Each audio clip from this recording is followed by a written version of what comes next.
नमस्कार, मैं खुशी सिंह। आप देख रहे हैं न्यूज वॉच इंडिया। आज की बुलेटिन की शुरुआत करते हैं खबर बिजनौर से है, जहां बिजली विभाग के अधीक्षण अभियंता उदय प्रताप ने अपनी प्राथमिकताओं का ऐलान किया है।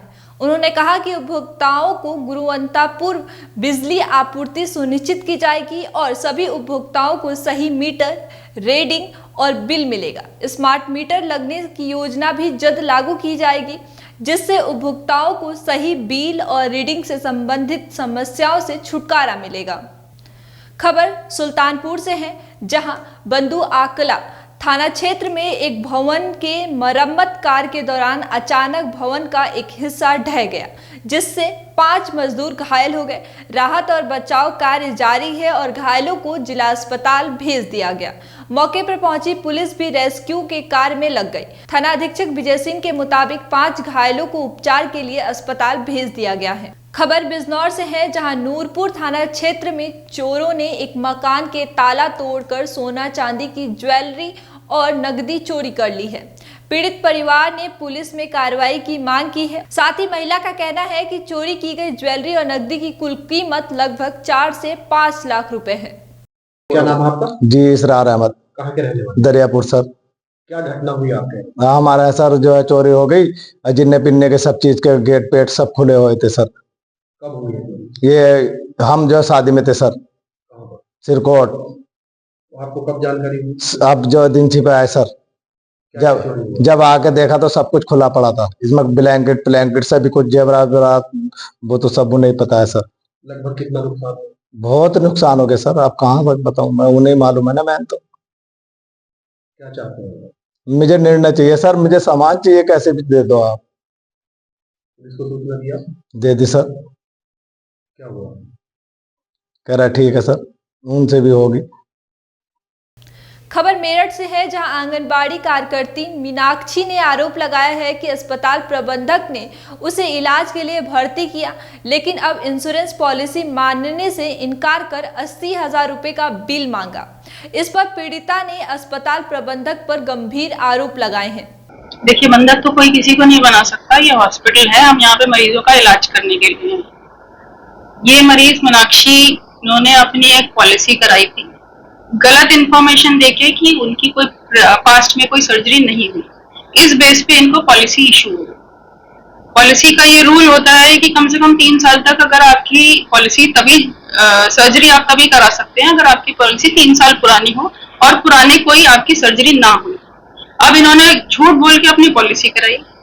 जब हॉस्पिटल में एडमिट हुई है तब भी इन्होंने हिस्ट्री में हमें ऐसा कुछ नहीं बताया कि इनकी कोई पहले सर्जरी हुई। ये कंप्लेंट लेके आई थी पेट दर्द की और उल्टी की। उस शिकायत के आधार पे हमने इनको भर्ती किया और टीपीए में उसी शिकायत के हिसाब से हमने फिरियाद भेजा। कंपनी ने भी इनका अप्रूवल, इनिशियल अप्रूवल जिसको कहते हैं, वो दे दिया। अब उसके बाद कंपनी से ही एक ऑडिटर कोई आते हैं चेकिंग के लिए।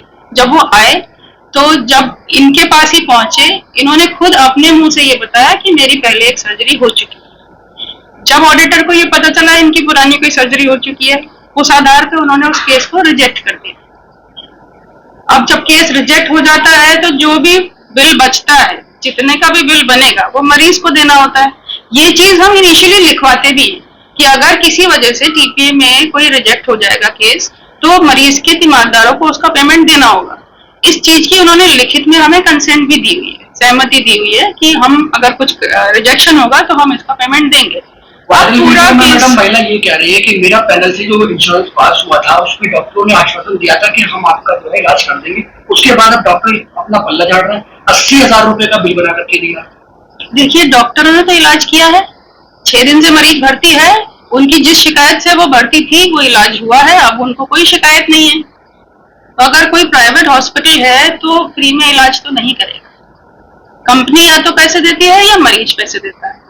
और बंधक बनाने की जहां तक बात है, हम किसी को बंधक नहीं बनाते। ये मरीज जाना चाहता है बिना पेमेंट के तो जा सकता है। हम इसकी पुलिस में शिकायत करेंगे।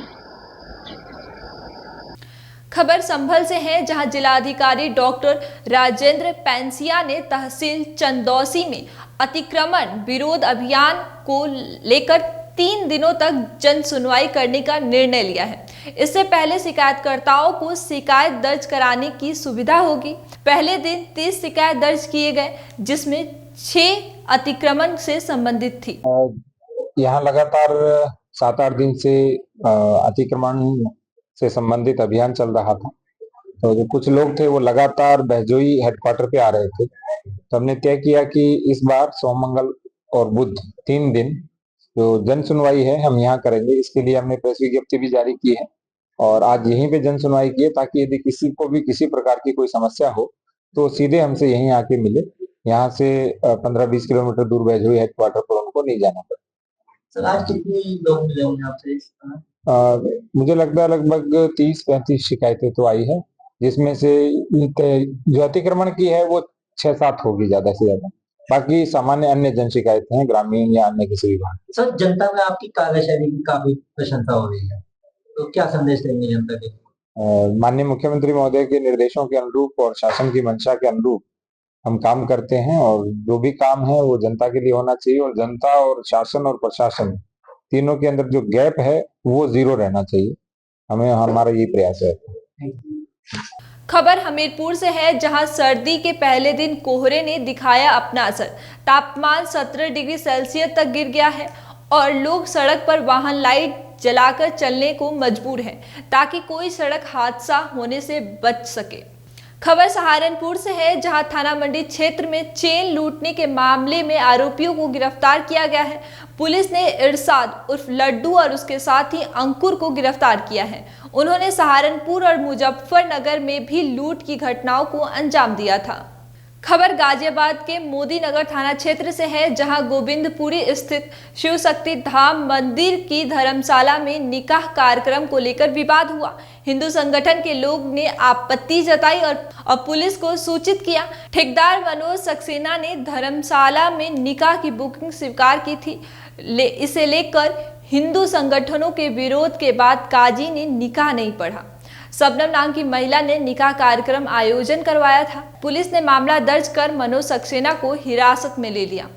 आज दिनांक 18 नवंबर 2024 सुबह 7 बजे थाना कोतवाली शहर को सूचना प्राप्त हुई कि ग्राम बिरहाना यहाँ पर 2 पक्षों में नाली के पानी के निकास को लेकर के वाद विवाद एवं मारपीट हो गई है। इस सूचना पर स्थानीय पुलिस द्वारा तत्काल मौके पर पहुंचा गया व इसमें पीड़ित की तहरीर के आधार पर सुसंगत धाराओं में अभियोग पंजीकृत किया गया है व इसमें अन्य विधिक कार्रवाई प्रचलित है। खबर बुलंदशहर से है, जहां राधा स्वामी सत्संग व्यास आश्रम में दरिंदगी की घटना को वारदात देने के बाद लोगों ने तोड़फोड़ की है। आपको बता दें कि आश्रम में 75 वर्षीय सेवादार पर आरोप है कि 2 नाबालिग लड़कियों से रेप कर एक को प्रेग्नेंट किया, जिसमें एक नाबालिग लड़की ने 4 दिन पहले बच्ची को जन्म दिया था। घटना से गुस्साए लोगों ने आश्रम में तोड़फोड़ की। इस बुलेटिन में इतना ही। आए खबरों के लिए देखते रहिए न्यूज़ वॉच इंडिया। शुक्रिया।